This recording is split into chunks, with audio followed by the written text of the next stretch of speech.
آغا باقر وحید بیبہانی کا واقعہ. یہ بہت عظیم عالم ہے شیعہ قوم کے.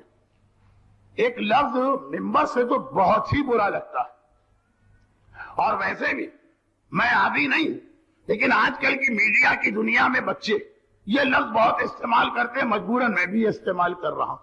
اگر شیعہ تاریخ کے ٹاپ 10 علماء کی فہرست بنائی جائے، ہر چیز میں ٹاپ 10 کا لفظ آتا ہے نا، تو آغا باقر وحید بیبہانی کا نام بہت نمایاں ہوگا.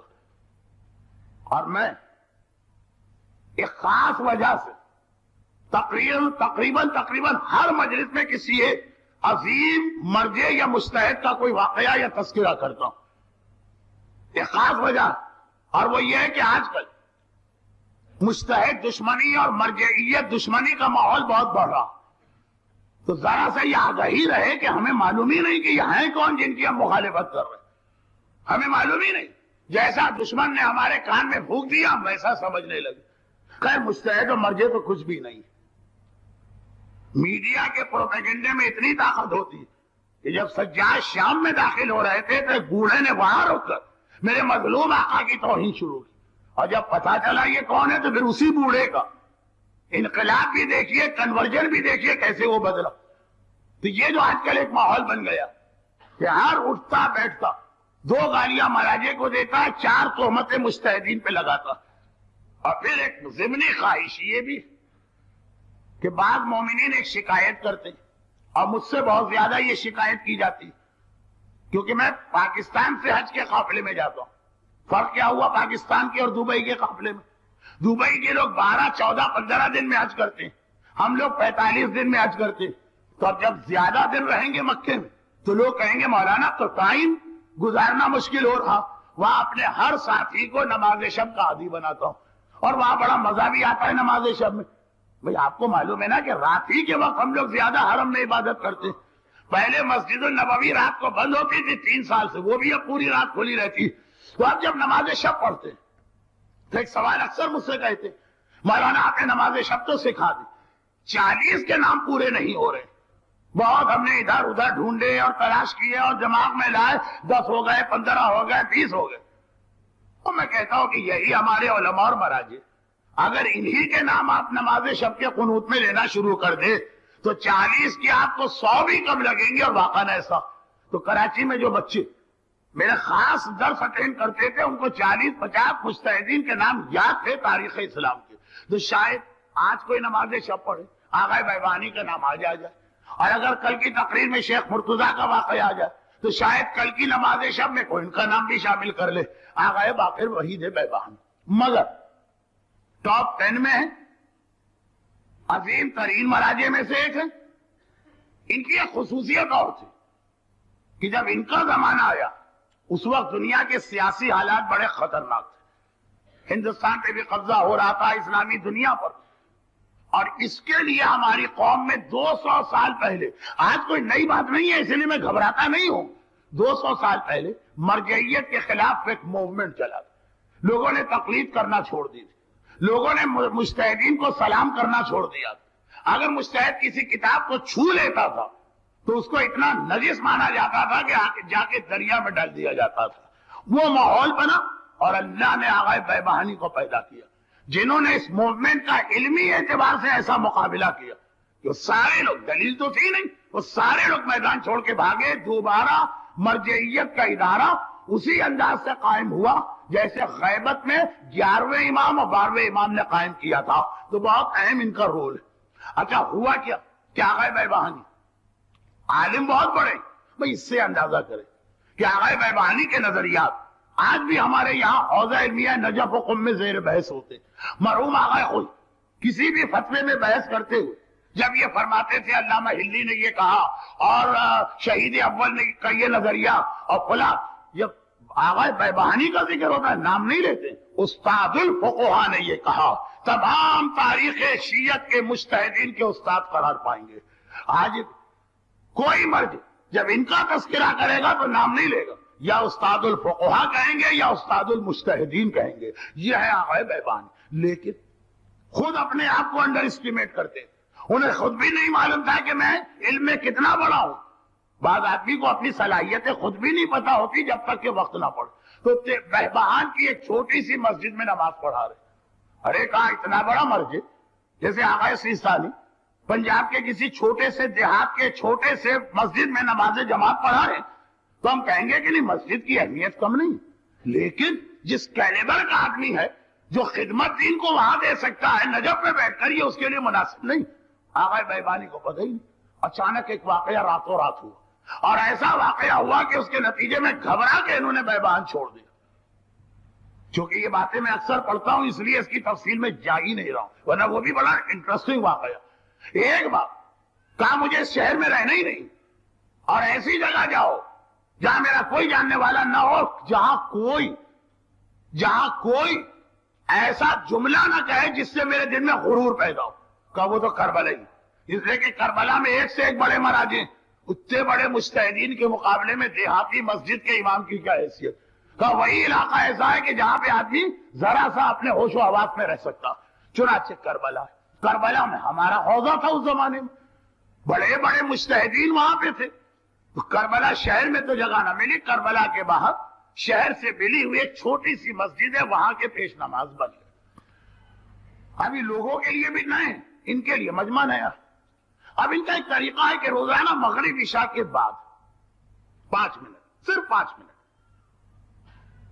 لوگوں کو بٹھا کر ایک حدیث سناتے ہیں اور 3 جملوں میں اس کی تفسیر کرتے ہیں. بس روزانہ لمبی لمبی تقریریں کوئی نہیں بیٹھے گا. لوگ مسجد میں آئے اور خالی چلے جائیں, یہ مسجد کا مقصد نہیں. کچھ نہ کچھ ٹو ایجوکیٹ مومنین, مسجد کا مقصد ہے کہ عوام کو روزانہ کچھ نہ کچھ نئی بات معلوم. تو یہ ان کا طریقہ. ایک دن 4-5 مہینے ہوئے, واقعہ آپ کو یاد آ رہا ہوگا. آخر تقریر میں اگر وقت کم رہا اور میں اس واقعے کو لنک نہ دے سکا تو ابھی سے سن لیجیے. یہ واقعہ پڑھنے کے بعد گھر جا کر نہج البلاغہ کا خطبہ نمبر 15 بھی دیکھ لیجئے گا. خطبہ نمبر 15. کوشش کروں گا کہ آخر میں یہ 2 باتوں کا ربط ملاؤں, لیکن اگر یہ وقت نہ ملا تو آپ جا کے دیکھ لیجئے گا, بیان کل آئے گا. ابھی سنیے آقا بہبانی ممبر پہ گئے, مغرب عشاء کی نماز ختم ہوئی, لوگوں نے تسبیح پڑھی ہے, 3 منٹ کی تقریر.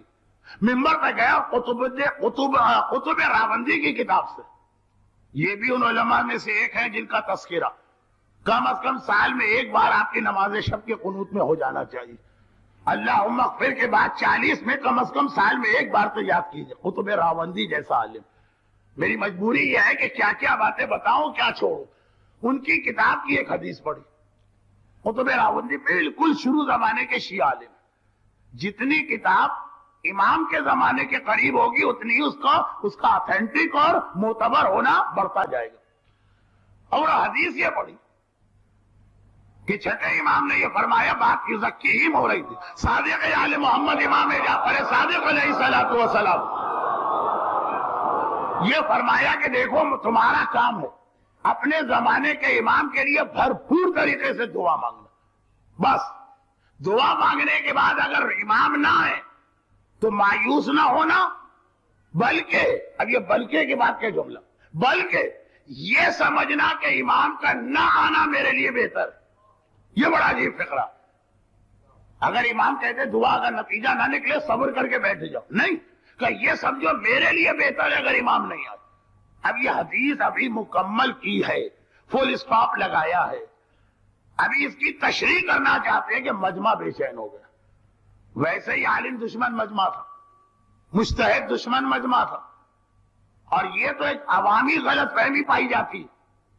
مجمع بے چین ہو گئے. کون سی عوامی غلط فہمی آپ سمجھ جائیں گے. مجمع بے چین ہو گیا. یہ ہیں وہ مولوی ملانے جو امام کے وجود کو برداشت نہیں کرتے ہیں. یہ چاہتے ہیں کہ امام نہ آئیں, امام آئیں گے تو ان کی چودراہٹ چھن جائے گی, پھر انہیں کون خمس دے گا, پھر تو ہم امام کو خمس دیں گے, پھر ان سے کون مسئلہ پوچھے گا, پھر تو ہم امام کے پاس جائیں گے. اپنی کرسی کے لالچ میں یہ امام کے دشمن ہے, یہ امام کو روک رہے ہیں, یہ امام کو ظاہر نہیں ہونے دینا چاہتے. اور یہی جملہ آگے بڑھ کر عوامی غلط فہمی بن جاتا, اور وہ یہ کہ علماء کے گلے کا بوسہ لیا جاتا. اسی لیے پہلے میں گلے پہ مفلر نہیں پہنتا تھا, بے احتیاطاً میں یہ مفلر بھی پہننے لگا ہوں, جبکہ مجھے اس کی ضرورت اس وقت نہیں. گلے کا بوسہ لیا جاتا اور ہم خوش ہو جاتے کہ اتنا عقیدت مند ہے کہ مولانا خوش ہونے کی ضرورت نہیں, ہم آپ کے لیے بوسہ نہیں لے رہے, ہم تو ذوالفقار کے لیے بوسہ لے رہے ہیں. یہ وہی جگہ تو ہے جہاں ذوالفقار چلے گی. اب یہ عوامی غلط فہمی. بات یہاں سے شروع ہوئی کہ علماء اور مجتہدین تو پسند ہی نہیں کرتے امام آ جائے. تو مجمع وہی زمانہ کے اجتہاد کے خلاف موومنٹ چل رہا تھا، پہلے ہی ذہن میں بدگمانی رکھ کے بیٹھا ہے اور حدیث بھی ایسی پڑھ دی. ایک بار بفر گیا مجمع. اترو ممبر سے، خالی کرو ہماری مسجد، دفع ہو جاؤ ہماری آنکھوں کے سامنے سے. ہم تو تمہیں عالم سمجھ کے لائے تھے، تم تو ہمارے امام کے دشمن ہو. تو سنو تو صحیح، ابھی تو خالی میں نے حدیث سنائی ہے، اس کی تشریح بھی تو سنو امام ہی سے. کچھ نہیں سننا ہے. یہ کیا کہہ دیا کہ اگر امام نہ آئے تو وہ بھی ہمارے لیے بہتر. بس ایک بار ایسا مسجد کے اندر اپنے امام کے خلاف ہنگامہ ہوا، یعنی امام سے مطلب امام نماز، 6 مہینے جس کے پیچھے نماز پڑھی، اب اسے گالیاں دے کے مسجد سے نکالا جا رہا. ہمارے ایسا نہیں ہوتا. ہمارے یہاں جس کے پیچھے نماز پڑھتے ہیں اگر اس کو گالی دینا ہے تو وضو خانے میں بیٹھ کے گالی دیتے ہیں. جب اس کے سامنے تو کیا گالی دے، وہاں وضو کرتے جاتے، امام کو گالی دیتے جاتے، اسی کے پیچھے آ کے نماز پڑھتے، نماز پڑھ کے جوتوں کے ریک کے پاس پہنچ کے دوبارہ گالیاں شروع کر دیتے. اب وہاں تو بالکل آمنے سامنے، یعنی ایک حالت دیکھی، ایک طرف نماز پڑھ رہے. ہمارے مذہب میں امام جماعت کو عادل سمجھے تبھی نماز پڑھ سکتے ہیں. لیکن اب ادھر نہیں جاتا ہوں تو اب لوگوں نے منہ در منہ یہ کیا کہے گا کہ امام اگر نہ آئے تو وہ بھی اچھا. کیسے اچھا امام کا نام؟ نکالو اسے باہر. یہ دشمن ہے امام ہے، دشمن کا ایجنٹ ہے، یہ ہمارا عقیدہ خراب کرنے آیا، اور یہ کہہ کے ان کو نکال دیا. اور غصے کے عالم میں لوگ کہہ رہے ہیں کہ ہمیں اپنی ساری مسجد پاک کرنا پڑے گی. ایسا گندا اور نجس آدمی ہماری مسجد میں 6 مہینے رہا، پتہ نہیں یہاں ہاتھ لگایا، وہاں ہاتھ لگایا، وہاں ہاتھ لگایا. عظیم ترین علماء میں سے ایک، اور اس وقت جب کا یہ واقعہ ہے عظمت کو پا چکے تھے، گھر میں آ کے بیٹھ گئے پریشان. عشاء کے بعد کا واقعہ ہے، 10 بجے رات پریشان. میں نے کیا ایسی بات کہی، سمجھانے جا رہا تھا. اتنا زیادہ لوگ کلام امام کو بھی حقارت کی نگاہ سے دیکھتے ہیں کہ اس کی تشریح بھی سننے کی زحمت گوارا نہ کی. پریشانی کے عالم میں بیٹھے، دروازے پہ دستک آئی، دستک کی آواز. پوچھا کون ہے؟ مسجد کا جو سب سے بڑا تھا، کرتا دھرتا ٹرسٹی متولی، اس کی آواز آئی، میں ہوں، آپ سے ملنا چاہتا ہوں. اب یہ سمجھے کہ شاید وہ وقتی غصہ تھا. مولا کی حدیث ہے نا، غصہ کسے کہتے ہیں؟ پاگل پنے اور دیوانگی سے شروع ہوتا ہے، پچھتاوے اور ندامت میں ختم ہوتا ہے. اس کا نام ہے غصہ. جب غصہ آتا ہے تو آدمی پاگل ہوتا ہے اس وقت، جب اترتا ہے تو پھر بیٹھ کے پچھتاتا کہ شاید ان کو اپنی غلطی کا احساس ہو گیا. کوئی بات نہیں، عالم کا حوصلہ بہت ہے. آ جائیں، ساری بات ختم. چنانچہ خوشی کے عالم میں دروازہ کھولا کہ چلو احساس تو ہوا نا. لیکن اب جو دروازہ کھولا تو بجائے کسی ندامت اور پچھتاوے کے، آنے والے نے 2 چیزیں پھینکی، ایک ان کے پیر پر اور ایک ان کے چہرے پر. پیر پر تو پھینکا مصلی جس پر کھڑے ہو کے یہ 6 مہینے نماز پڑھاتے تھے. کہا کہ ہم اس وقت سے ابھی تک، آدھی رات ہو رہی، لگے ہوئے مسجد کو پاک کرنے میں. دیواریں پاک کر دی، کارپیٹ پاک کیا، زمین پاک کی، ممبر پاک کیا، ہر چیز کو ہم نے پاک کیا. مصلی تو اتنا نجس ہو گیا کہ دنیا میں کوئی پانی ایسا نہیں ہے جو اس مصلی کو پاک کر سکے. کوڑے کا ڈھیر بھی اس مصلی کو قبول نہیں کرے گا. اپنے نجس مصلی کو خود سنبھالو، یہ کہہ کے پیر پہ پھینک کے گئے اور چہرے پہ تھوک کے گئے. یہ عام طریقہ ہے عراق وغیرہ کا کہ کسی کی توہین کرتے منہ تھوک دیتے. جو رہی صحیح کسر مسجد میں تھی وہ یہاں پوری ہوگی. مصلی پھینکا اور ایسا زہریلا جملہ کہہ کر اور چہرے پہ تھوک کے اتنا بڑا مرض ہے. میں آپ کو سمجھانے کے لیے بھی آج کے مراجع سے ان کا کمپیئر نہیں کر رہا ہوں، بلا وجہ آج کے مراجع کی توہین ہوگی. مگر اپنے زمانے کے مجلسی، اپنے زمانے کے ہلی، اپنے زمانے کے کلین چہرے پہ تھوک کے گئے اور نکل گیا غصے کے عالم میں. دروازہ بند، بیٹھے پریشانی کے عالم میں. جو کچھ تھا تو سو تھا، اور پریشان کر کے 2 گھنٹے کے بعد پھر دروازے پہ نوکنگ کی آواز آئی، دستک، کھٹ کھٹ کھٹ کھٹ کھٹ. دروازہ کھولو. پوچھا کون؟ اس نے اپنا تعارف کرایا، میں وہی. ڈر گئے. تھوڑی دیر پہلے آیا تھا تو چہرے پہ تھوک کے گیا، اب تو کوئی مکہ وکا مارے گا، ڈنڈا مارے گا، دروازہ نہیں کھولنا. کہا دروازہ نہیں کھولوں گا. اور آنے والے نے کہا دروازہ کھولو ورنہ میں دروازہ توڑ دوں گا. اور لگ بھی رہا تھا ہی دروازہ توڑ دے گا. سوچا اگر دروازہ توڑ کے آیا تو کتنا غصہ عروج پر ہوگا. اس سے تو بہتر ابھی کھول لو دروازہ. کونے میں کھڑے ہوئے بچتے ہوئے دروازہ کھولا. اب پتہ نہیں مکہ پڑتا ہے کہ تھپڑ پڑتا ہے کہ ڈنڈا پڑتا، لیکن دروازہ کھلتے ہی آنے والا اس طرح سے ان کے پیروں پہ گرا کہ آنسو جاری ہیں، اتنے آنسو کہ ان کے سارے پیر ایسے گیلے ہو گئے اور بھیگ گئے جیسے کوئی بارش میں باہر سے گھر کے اندر. اتنا رو رہا ہے وہ آنے والا. حیران پریشان کیا ہوا اس کو. اور پرانے زمانے میں رات کے 12 بجے کسی کو کہیں سے کوئی میسج نہیں ملتا. آج تو ابھی بچے جائیں گے جا کے انٹرنیٹ کھولیں گے 50 کا ای میل مل جائیں گے. اور اب تو کیا ہو فیس بک اور پتہ نہیں کیا کیا چیزیں. اور وہ آپ گھر جانے کی ضرورت بھی نہیں ہے، مجلس میں بیٹھے موبائل اٹھائیں دنیا بھر کی باتیں مل جائیں. پرانے زمانے رات کے 10 بجے چہرے پہ تھوک کے گیا اور 12 بجے پیروں کو اپنے آنسوؤں سے بھگو رہا. 2 گھنٹے میں تبدیلی کیسے ہو؟ کوئی میری توہین کی کوئی بات نہیں. اسے اٹھا کے گلے سے لگایا بٹھایا اور کہا کہ بتاؤ. میں گھڑی دیکھ رہا ہوں، میں نے 11 منٹ میں یہ واقعہ یہاں پڑھا ہے جو میں 40 منٹ میں پڑھتا ہوں. یہ ان لوگوں سے میں وضاحت کر رہا ہوں جو انٹرنیٹ پر یا کسی اور اذاخانے میں میری بات سنے ہوئے. 11 منٹ میں صرف اس لیے مکمل کیا کہ ان لوگوں کو زیادہ کوفت نہ ہو. اور پیغام عام لوگوں کو بھی مل رہا ہے کہ ایک مرتبہ گلے سے لگایا. انہوں نے گلے سے لگا کے بٹھایا. کوئی بات نہیں، جو ہو گیا بھول جاؤ، مجھے کوئی افسوس نہیں، کوئی کوفت نہیں ہے، کوئی مجھے غصہ نہیں. صرف اتنا بتا دو تبدیلی کیسے ہو. کہا کہ مسجد پاک کر کے ممبر پاک کر کے وہ ساری چیزیں ہم نے مسجد کے باہر پھینک دی جو ہمارے خیال میں پاک ہو ہی نہیں سکتی، جس میں مصلی بھی تھا. اب میں گھر گیا، بہت تھکا ہوں. پوری مسجد کو اچانک پاک کرنا آسان بات نہیں. اور اب میرے ذہن پہ ایک اور ٹینشن تھی کہ مسجد تو پاک کر دی ہے، اپنی 6 مہینے کی نمازوں کی بھی تو قضا کرنا ہوگی. جو آپ کے پیچھے نمازیں پڑھی سب گئیں. اب یہ قضا کس طرح سے کروں؟ دیوار سے ٹیک لگا کے گھر میں بیٹھا. ایک بار نیند آ گئی، باقاعدہ نیند نہیں، خنوت کی تاری ہوتی، ہلکا سا جھونکا آتا جس میں مومن پریشان ہوتا کہ میرا وضو ٹوٹا کہ نہیں ٹوٹا. ایک وضو کی کیفیت ہوتی ہے، لوگ آگے کہتے ہیں مولانا ہم خود کنفیوز. اتنی ہلکی نیند آئی تھی کہ اب یہ بھی نہیں کہہ سکتے کہ نیند آئی تو وضو ٹوٹ گیا، دل مان بھی نہیں رہا. وہ والی کیفیت کیا جانت خود کہہ رہا مسجد کا ٹرسٹی یا متولی کہ میں نے سنا اعلان ہو رہا جا الحق وزهق الباطل ان الباطل کان زهوقا.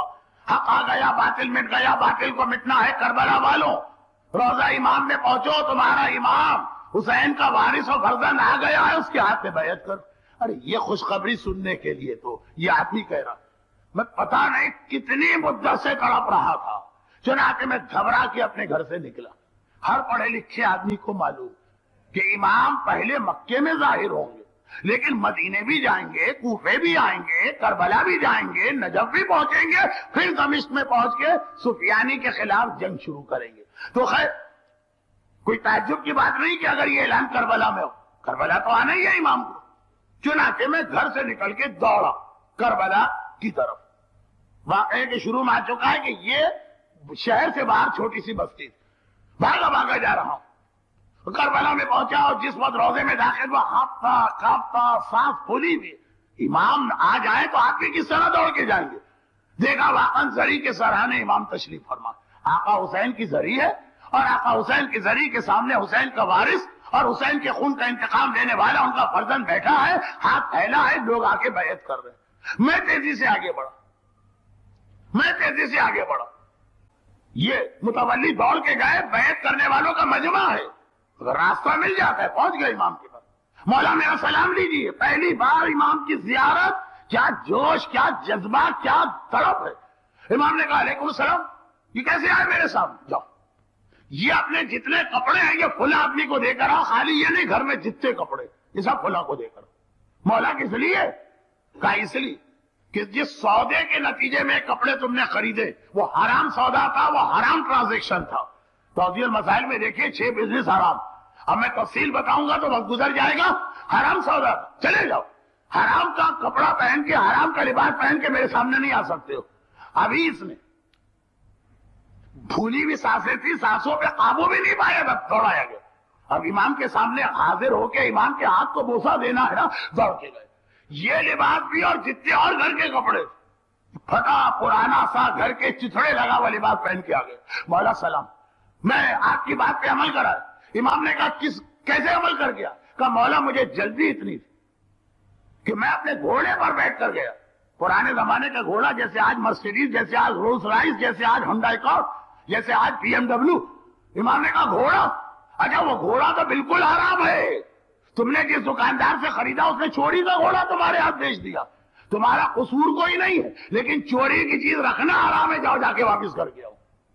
جس آدمی کا گھوڑا اصلی پیسے ویسے جو تم نے دیے وہ باپ کی چیز ہے، لیکن حرام چیز واپس بیچ کے آؤ.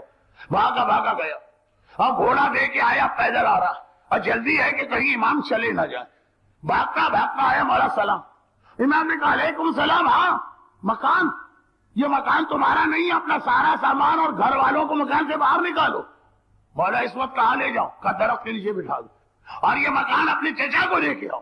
یہ تمہارے دادا کا مکان تھا جو اس نے اپنے چھوٹے بیٹے کو ہبہ کر دیا.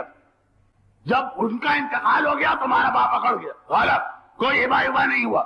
یہ میرا حق ہے، یہ میری چیز ہے. چچا کو اس نے زبردستی نکال دیا. اس سے کیا ہوا؟ طاقت کے استعمال سے حرام حلال تو نہیں ہو گیا، ناجائز جائز تو نہیں ہو گیا. مکان تو تمہارے چچا کا ہے نا، اتنے دن بھی رہے تو غلط کیا، مگر تمہارا قصور نہیں ہے، اس لیے تمہیں سزا نہیں ملے گی. حقدار کو واپس کر کے آؤ. مکان بھاگا گئے. خالی مکان کی چابی چچا کو نہیں دینا، بیوی کو نکالنا ہے، بچوں کو نکالنا ہے، سامان نکالنا. اور ادھر ہر وقت یہ خیال ہے کہ کہیں امام اٹھ کے چلے نہ جائیں، انہیں ابھی کوفہ جانا ہے، نجف جانا ہے، دمشق جانا. بھاگا آیا. اب عجیب حالت ہے، تھکن کے مارے ٹانگیں جو ہے اس کی جواب دے چکی ہیں. گھوڑے پہ بیٹھ کے جانے کا عادی، گاڑی والے کو آپ پیدل کر دیجئے، اس کی کیا حالت ہوگی. آیا امام کی محبت. مولا سلام میں مکان دے کے آ گیا. کہا چاچا ہاں یہ بھی تو سنو، تمہاری بیوی تمہارے اوپر حرام ہے. یہ بیوی نہیں ہے تمہاری، اسے اپنے اس کے والدین کے گھر بٹھا دو. مولا کیوں حرام؟ کہا اس لیے کہ یہ ایک رشتے سے تمہاری بہن بنتی ہے.